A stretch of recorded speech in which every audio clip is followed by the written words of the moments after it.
All right, now when we're doing the calf, what you want to do is take your wrist, the top of your palm, bring it right to the top of your leg, and let your hand come around to the outside of your calf.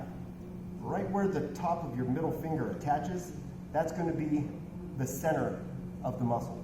So you're going to take this, place it right on top of the foam roller, and bring your toes so that they're pointing 45 degrees off to the side. Just barely move back and forth until you find where it's the most sensitive. Pull your toes and then rest the other leg on top. From right here, slowly move back and forth until you find where it's the most sensitive. Once you're there, you're just going to hold it for about 10 to 15 seconds.